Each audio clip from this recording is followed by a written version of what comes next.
Welcome to the Lemons and Pineapples podcast, the personal development podcast for folks who want more fulfillment, connection, purpose, and joy in life. I'm your host, Emma O'Brien, a no-nonsense coach, a seasoned entrepreneur, photographer, rescue dog mum, and happy life enthusiast. Each week on the podcast, I share tools, tips, and strategies, amazing guest interviews, and uplifting conversations that will help you improve all areas of your life. Let's dive in.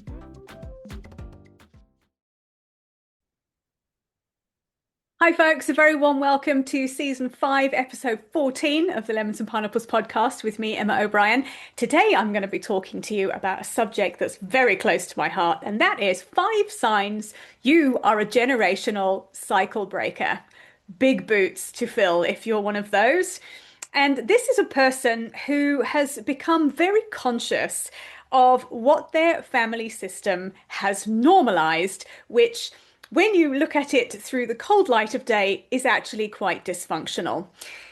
There's a statistic I read, and I'm just going to take a guess at it because I can't quite remember, but it was essentially that only about 15% of people walking on the planet have a healthy, normal family dynamic. The rest of us are all muddling through as a result of some kind of dysfunction in our upbringing. So it's no wonder it can be so hard to navigate the world sometimes and navigate relationships. Now, when you are somebody who wakes up one day and goes, what the hell is happening here? This isn't normal, because maybe you've had the privilege and pleasure of popping into a family of one of those 15%, and then you come back to yours and you realize that there's all sorts of behavior going on that is really dysfunctional and unhealthy. Things like often families have family secrets and behaviors that maintain the family secret, things that we just don't talk about that. It might be that you have a lot of women in your family, and there'll be lots of things in female-male relationships, in parent relationships. Maybe you have a lot of women in your family who are codependent or who overfunction or who silence themselves. And you are a woman, probably, if you're listening to my podcast, you're probably a woman. And you've looked at it and gone, no, I'm not doing that anymore. This is not cool. And this is not what I want for myself. And whilst it can, I think being a cycle breaker, a generational cycle breaker, is a big responsibility, and it can sound really profound, but in reality, it's really, really hard. Most of the clients that I coach are generational cycle breakers.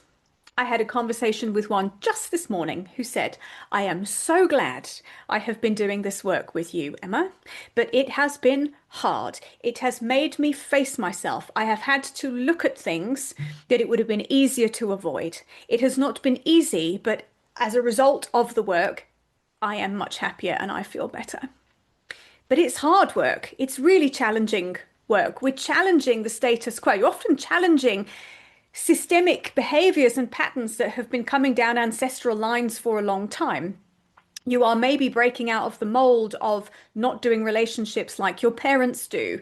And fundamentally, the challenge we have with changing things within a family system is that we will choose to toe the line and fit in and play a role and adapt ourselves to belong at all costs a lot of the time, because belonging is a fundamental human need, and one of our biggest fears is being ejected from the tribe, being rejected. So often before we bring these things into our conscious awareness, you might start, as I'm talking, you might be thinking, there's some sort of, I adjust my behavior when I go home, or I adjust my behavior with a parent, or I see my siblings adjust their behavior. Once you see it, you can't unsee it. But we all do these things in order to maintain the status quo and to belong. And the thing to remember before I dive more into this with family systems is that what is familiar will become what's normal for everybody, will become what feels safe, and will be the comfort zone everyone sits in, because that is what everybody knows. Even if it is grotesquely dysfunctional, often the system will be maintained by everybody playing their individual role to keep the whole thing operating, because it gives everybody a sense of safety, because that's what's always been done. And the challenge comes when you are a cycle breaker, that when you start to adjust your behavior, the system will react to that. So you might find suddenly a parent who doted on you becomes very angry with you. A sibling doesn't want to talk to you. And there's some ruckus within the system because something has been adjusted with you adjusting your behavior and everybody else doesn't like it. I recorded an episode and I'll tag it in the notes here, talking about Harriet Lerner's book, The Dance of Anger, which is a book I recommend to my female coaching clients often because relational stuff often comes up. I'm not fundamentally a relationship coach. That's not what I'd call myself, but every single client that comes to me has some sort of relationship issue that's causing a big problem that we end up looking at. So, as an aside, before I dive in, I am running a free talk on Monday, the 31st of August. I'll pop a link in the show notes to that, where I'm going to be talking more about why you lose yourself in relationships and the impact of your family system on the way you show up and behave in relationships. So if you're listening to this and you're going, yeah, I also have a bit of a challenge at home with a husband or a partner, or I have a challenge with one of my parents that I can't seem to be able to shake or get my head around, my free talk is going to give you some more insight into what's happening with that. So you can just register for that via the link below in the show notes. So here are 5 signs you're a generational cycle breaker, you brave person, you.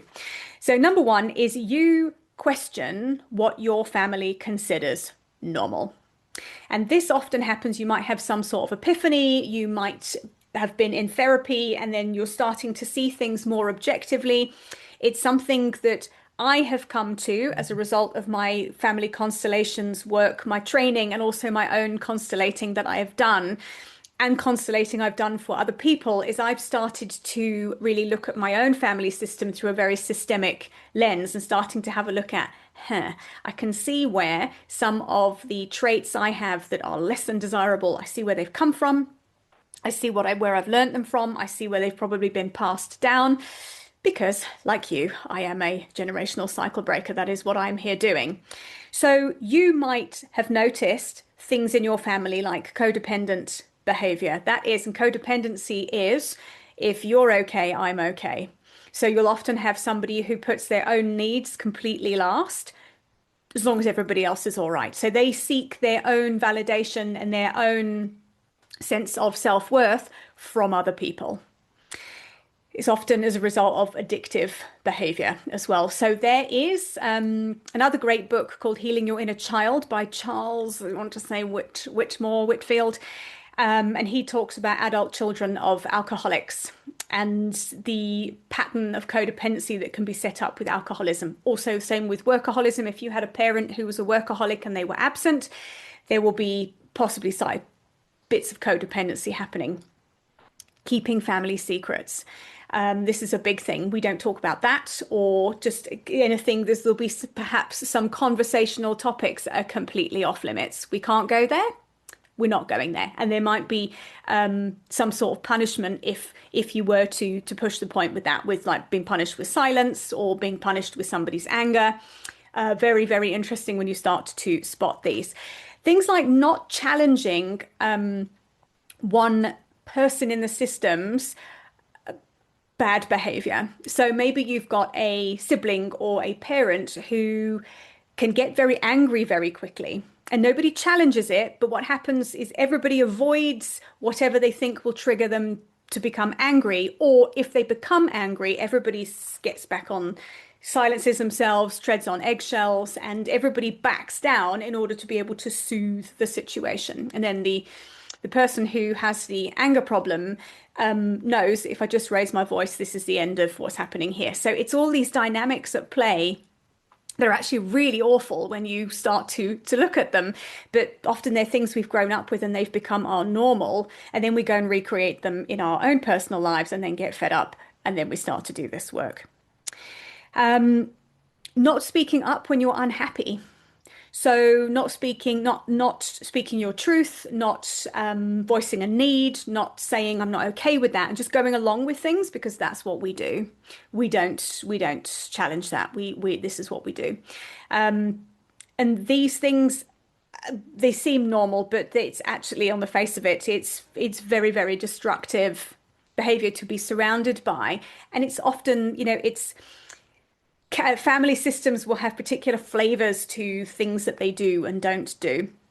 So if you start to notice these, you can't unsee it once you start to see it. Number two, you feel like an outsider in your own family because perhaps you've chosen a different path. So, for example, maybe all of the women in the family before you have been doctors and you've decided to be an artist. And the system is like, oh, this is not what we do. What the hell? And you end up feeling like a black sheep because you haven't followed the academic path and you've not hit the same milestones and you've not hit the same conventional academic achievements, but you've carved your own path. Often I'll have people who'll tell me that they're like the black sheep of the family. They've been excluded because of the way they've behaved. They've been excluded because they haven't continued to participate in the dysfunctional dynamic of the family. So if that's you, you're in good company here. So it is a very hard thing to navigate, though, doing this. Very, very hard. And I said in the introduction to the podcast, we like to belong. And when we don't feel like we belong, it's very, very difficult to kind of navigate that. And so I think a lot of people end up putting that non-belonging in a box somewhere until it pops out and says, hey, I'm ready for you to deal with me now. Number three, you feel guilty when you choose differently. So maybe you earn more than your parents. Maybe you are happier than your parents or than everybody else. Maybe you prioritize your own needs and you feel guilty about that because you've watched as your mother has put everybody before her and has almost been a bit of a martyr about it. And you feel guilty just for living life on your own terms, for not working yourself into a stupor, for not, not throwing everything into your career. When we make different choices, we often feel quite guilty about it. So it's difficult to enjoy our different choices we've made because we self-punish for that. Number four, you're committed to doing relationships differently than everybody else has done them before in your family. So maybe you recognize your own people-pleasing behavior and you've started to do work on that and you've stopped. Maybe you refuse to stay for appearances in relationship like the women before you perhaps have done. We don't get divorced because what will people say? And you're choosing to get divorced and you're sitting with that the disgruntledness of the family system because you've done something differently. Maybe you have noticed that your parents have a codependent relationship. That's not what you want. And yours is different. And maybe there've been comments about that from the parents as well. Often this is where we end up feeling really bad because we are shamed for our different choices by our family system. And number five, you feel responsible for healing the whole family. And you feel responsible for making sure the patterns that you have seen stop with you so they don't get passed on to your own children. So a phrase I often hear clients say is, this stops with me. I need this to stop with me. I don't want this to continue, but I'm not really quite sure how to break out of it. I just know that I need to. And this is where the work becomes extremely courageous and extremely brave to navigate through this, because this is where the work is hard. This is for me where the big value comes with constellation work and systemic coaching work, because often we can know we know we have these patterns, we know we can see them, we intellectually understand them, we understand this is what happened to my dad when he was growing up, so I understand why he was emotionally unavailable, but you still can't quite shift it. And this is where the deeper energetics of constellations really comes into play. So if you're curious about that, just a reminder to register for my talk next week. And I also have one-on-one family constellations available online. So you can book one of those, or you can book a discovery call to talk to me about it if you're curious. That's in the show notes as well. So last thing I want to share in this episode is, how do we start to navigate this stepping into the role of being a generational cycle? breaker. So the first thing is to stop trying to get family buy-in with what you're doing. This can often be quite a lonely path. Stop expecting everybody else to also step up. And there's a big piece about accepting what is. And sometimes we have to accept that everybody else in the system is oblivious to what's happening or is choosing to be oblivious and doesn't want to do any work on themselves. That is hard. That is when it becomes quite a lonely path. But that's often the reality is do your own work. Stop trying to worry about whether everybody else is going to join you because they may or may not. You can't make them. Let boundaries replace long explanations. So this might mean saying no to things. This might mean cutting short time with family. This might mean behaving quite differently and just persevering and pushing through with doing that. And know that what might happen initially is there'll be some pushback from everybody else. You might have people who are a bit cross with you or question what you're doing. Why are you doing that? You've never done that before. But know that the responsibility for that response sits with them. And sometimes we have to let other people be uncomfortable and we have to sit in our own discomfort with other people being uncomfortable, especially if you are a people pleaser by nature. This is very, very difficult and you have to just ride it out. Build belonging outside of your family system. So this is where it becomes really important to find your tribe of like-minded people, whether that's friends doing similar work to you, whether that's a set of people that you know really well. Generally, your tribe will be the people you can spend time with who you don't have to mask your true self, who you can be who you are without censoring. Those are the people we're looking for when we're building belonging outside of our family system. And those are the people you want to be cherishing and really, really nourishing. Allow yourself to grieve what you didn't get as a child and what you didn't get and perhaps still don't or won't get from your family. This is one of the hardest things to navigate because this means having a look at and going, I really wish I'd been parented differently. I really wish my mum had been there for me more. I really wish my sibling hadn't been prioritized over me. Sometimes we just have to go through the process of grieving what we didn't get to be able to come out of the other side of it. And of course, this is work that it's really useful to be supported through, not to try and navigate on your own. And don't let the label of being a generational cycle breaker be something that really starts to kind of define you and your actions. I'm not a big fan of labels because I think the problem is we then tend to start really assigning roles to ourselves and assigning behaviors to ourselves. Oh, I'm doing that because I'm a generational cycle breaker. It is a way of being. It is a role that you'll be playing for a while, but I think it's just don't let yourself be consumed by that role. And the last thing is to get support as you're navigating a journey like this and to really have the help and support you need to help you understand what you're going through and to help you with the healing process of going through it. I think family constellations is one of the most powerful modalities for helping to shed more context onto a family system. I had a constellation I did recently for a client who had been tied up in knots for years about something that had happened within her family with her parent and with one of her parents and with one of her siblings.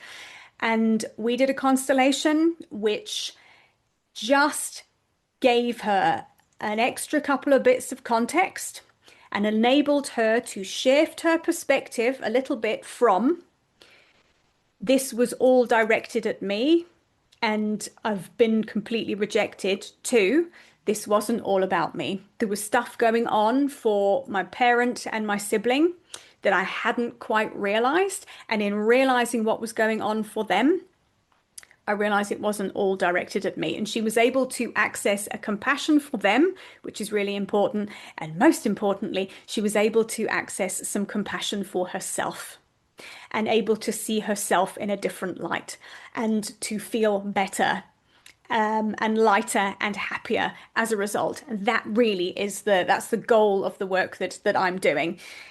So constellations are really helpful with that, and systemic coaching is really helpful as well. So when we've done a constellation, we look at, okay, how do you shift and change going forward? So if you have you're in a system where all of the people that are kind of bugging you are all still alive and you're dealing with them, systemic coaching is a great way of going, okay, how can I start to behave differently with them, set boundaries, stop people pleasing, whilst maintaining the relationship, but maintaining the relationship with myself too. And that's really, really helpful to have somebody to help and guide you and coach you with that. So if you're curious about this, you can get in touch with me. There's a variety of ways in the show notes. I have got the free talk that I'm doing on Monday, the 31st of August, so you can sign up for that and you can find out a bit more about how family systems affect your personal relationships and what you can do to start to shift that going forwards. I have an in-person workshop on the 6th of September at Windrush Studio in Johannesburg. So if you're in South Africa, you are very welcome to join me for that. You can have your own constellation done, or you can join as a representative. Representing is so powerful. Having your own constellation done is wonderful if you've got your own particular issue to work on.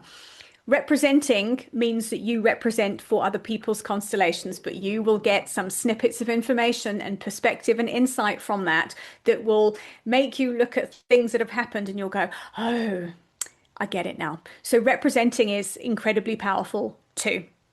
And lastly, if you are not in South Africa and you would like to do some work with me, I do constellation sessions one-on-one online via Zoom. So wherever you are in the world, you can enjoy a session with me.